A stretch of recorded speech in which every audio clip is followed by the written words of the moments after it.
Saya Samsudin Alimsyah, mari kita bicarakan demokrasi.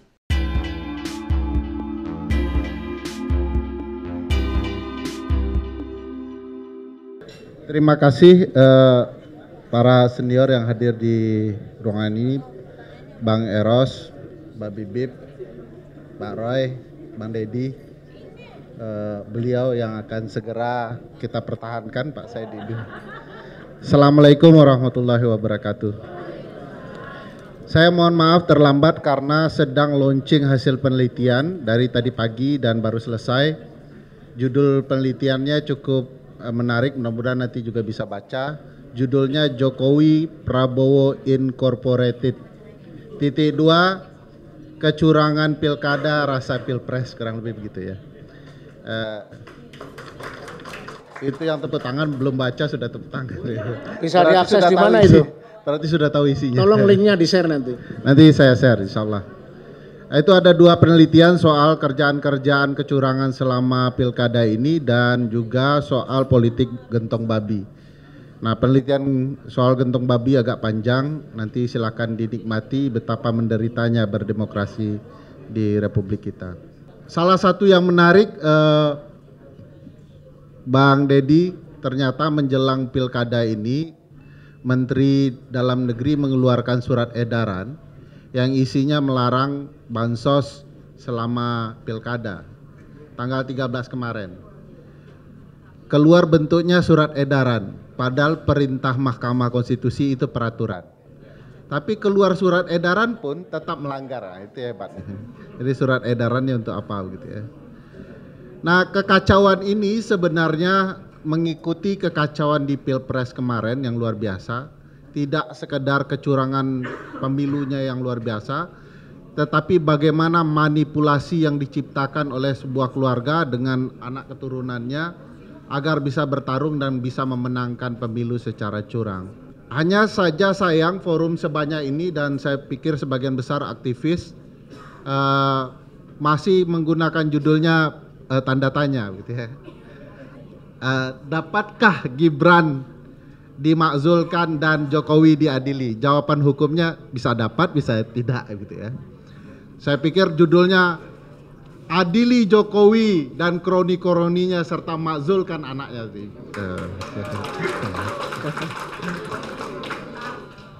Nah, kalau kita bicara pendekatan konstitusional, pasal 7A, pasal 8 Undang-Undang Dasar, pemakzulan itu pasti diperbolehkan secara konstitusional. Setidaknya 2 alur. 1, pelanggaran hukum, jenis pelanggarannya pengkhianatan terhadap negara. Saya tidak tahu ibu bapak sudah merasa terkhianati atau belum. Kalau saya sudah dari kemarin-kemarin gitu ya. Oh, sudah 10 tahun ya. Lama juga ya, memendam rasa ya. Pelanggarannya bentuknya pengkhianatan terhadap negara, tindak pidana berat lainnya, korupsi, suap ya, dan perbuatan tercela serta tindak pidana berat lainnya.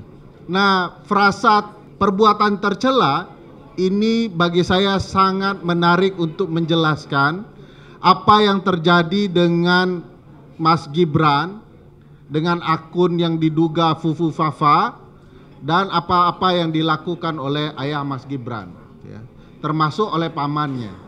Kalau kita baca apa itu maksud perbuatan tercela di dalam Undang-Undang Dasar, sebenarnya kita bisa baca ketentuan pasal 169 Undang-Undang Pemilu, Undang-Undang Nomor 7 Tahun 2017 ya. Di dalam pasal 169 itu ada syarat ya, seseorang kemudian tidak lagi dianggap memenuhi syarat untuk menjadi presiden atau wakil presiden yang berkaitan dengan Undang-Undang Dasar. Salah satu yang penting yang ibu bapak perlu simak adalah bunyi dari pasal 169 huruf E. Bunyinya kurang lebih begini ya. Seseorang itu tidak bisa menjadi calon presiden atau calon wakil presiden atau dapat dimakzulkan jika ya, dianggap tidak lagi mampu secara jasmani dan rohani Nah ini yang selalu di mana-mana oleh Pak Roy Suryo dibicarakan, ini orang terganggu nggak jasmani dan rohaninya. Tapi ada lagi kalimat lanjutannya, serta tidak kemudian terkait dengan kejahatan narkotika. Ini kemarin sempat ada banyak isu soal itu, tetapi bagi saya ini tidak akan bisa terbongkar sampai ada proses peradilan yang patut untuk kemudian memakzulkan presiden dan atau wakil presiden dalam konteks bunyi undang-undang dasar ini dan undang-undang pemilu. Kalau dilihat problematikanya kan ada di Mas Gibrannya. Apakah dia mampu secara jasmani dan rohani? Itu pertanyaan besarnya. Kalau kita kaitkan dengan keberadaan akun yang menghebohkan yang bernama akun Fufu Fafa. Bayangkan satu republik sudah heboh soal akun siapa pemilik sesungguhnya, tetapi sama sekali tidak ada pembuktian. Wakil presiden semestinya tersudut. Semestinya dia mengatakan, saya bukan pemilik akun Fufu Fafa. Dia sudah mengatakan begitu ya. Tanyakan kepada pemiliknya, kurang lebih kan begitu.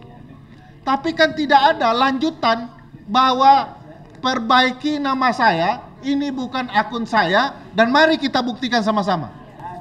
Yang saya khawatirkan, jangan-jangan akun itu adalah memang akunnya Mas Gibran. Kalau pakai kemampuan dari netizen di media sosial, netizen sudah membuktikan dalam konteks versi mereka bahwa akun ini dimiliki oleh seseorang yang patut diduga adalah Mas Gibran. Sebagai wakil presiden dan berbagai para pendukungnya, sama sekali tidak ada terbersit ya, untuk membuktikan sebaliknya. Jadi sudah ada nih nuansa bahwa tudingan bahwa dia adalah pemilik akun Fufu Fafa tidak mampu dibantah oleh wakil presiden, para pendukungnya, bahkan oleh negara. Nah, timbul pertanyaan besar, bagaimana membongkar kebenaran ini? Yang saya paham dengan Mbak Bibip adalah prosedur hukum. Ya. Harus ada upaya pembuktian. Ya. Nanti langkahnya bisa sangat politis, tapi yang kami paham adalah prosedur hukum.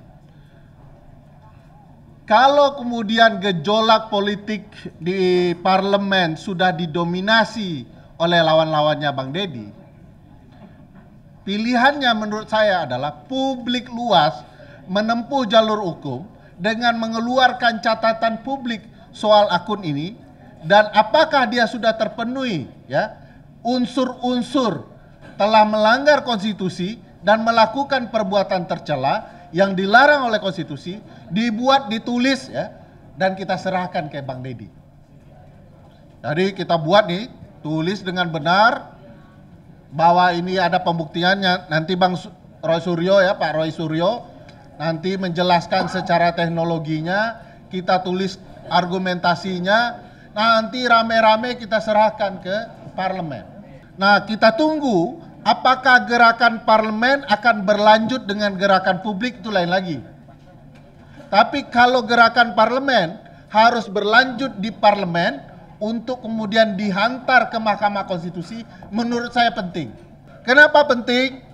Kalau kemudian data dan penjelasan ilmiah soal keterlibatan akun Fufu Fafa yang kemudian dikatakan telah melakukan perbuatan tercela yang tidak patut dilakukan oleh wakil presiden, itu dibawa ke forum privilegiatum namanya, forum khusus di Mahkamah Konstitusi, maka di sana mungkin kita bisa bongkar berbagai kejahatan pemilu lainnya yang dilakukan oleh Fufu Fafa maupun oleh bapaknya.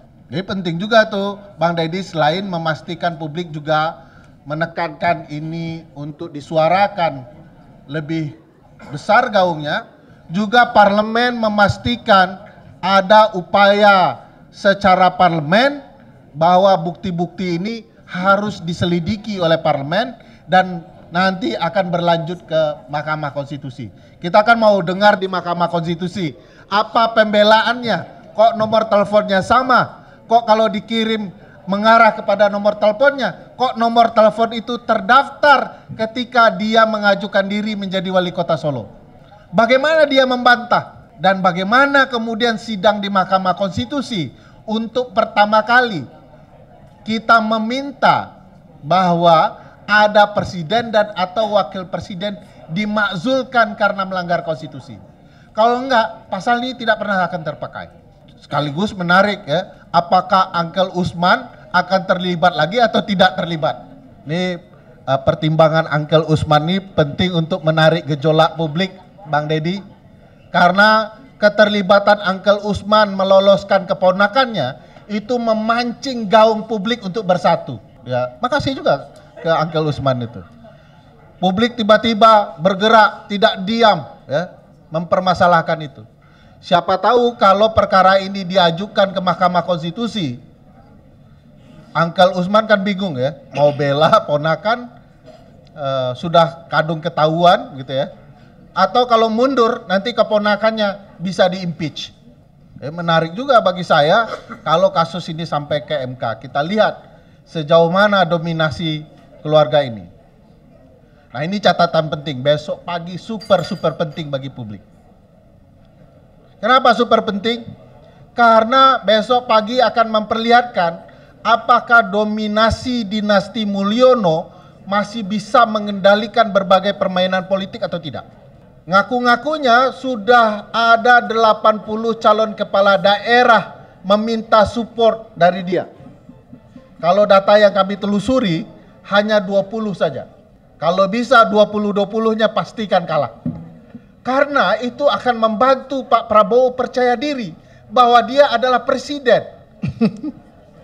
Kalau tidak, dia tidak akan pernah bisa percaya diri bahwa dia presiden.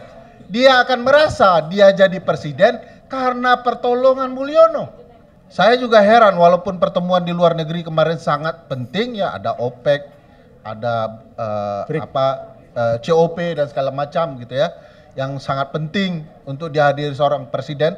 Tapi kemarin itu seolah-olah memberi panggung bagi presiden lalu dan anak presiden untuk kemana-mana. Salah satu kebohongan anak presiden yang menurut saya menarik sebagai sesuatu yang kita telusuri, jangan-jangan memang Pak Prabowo ini belum merasa dirinya sebagai presiden, adalah ketika pernyataan dari Mas Gibran yang mengatakan segala program adalah program presiden. Nah, presiden yang mana belum tahu kita. Dia bilang begitu, bahwa kita akan menjalankan program presiden. Tapi yang dia launching adalah lapor wakil presiden. Kalau dia betul-betul mau mensupport presiden, mensupport Pak Prabowo, mestinya yang dia launching adalah lapor presiden. Jadi jangan-jangan bahasa bahwa segala program adalah program presiden, saya tegak lurus kepada presiden, saya akan dukung presiden. Di balik itu dia sibuk mempersiapkan kampanye menuju 2029. Kalau dia sedang mempersiapkan itu, yang menderita bukan hanya Bang Deddy Sitorus, kita semua juga ikut menderita. Jadi bagi saya kesalahan konstitusional yang dia lakukan, saya pikir ya, ini penting bagi kita untuk memastikan penegakan apa yang diatur di konstitusi betul-betul bisa berjalan dengan fair. Kalau tidak, selama-lamanya pasal ini hanya akan jadi kuburan saja. Percuma tuh Pak Said Didu, percuma tuh Bang Deddy Sitorus, percuma Bang Roy Suryo, apalagi Mbak Bibip lebih percuma lagi buat film gitu ya. Bang Eros Jarot dan lain-lain. Percuma ibu bapak sekalian bicara soal negara hukum, negara konstitusional, karena di depan kita ada pelanggaran konstitusional dan ini kita diamkan saja, tidak ada gerakan simultan dari publik untuk memastikan konstitusi kita ditegakkan. Bukan kehendak rakyat yang namanya keluarga Mulyono. Saya pikir itu. Terima kasih. Assalamualaikum warahmatullahi wabarakatuh. Terima kasih, tepuk tangan untuk Bung Ferry.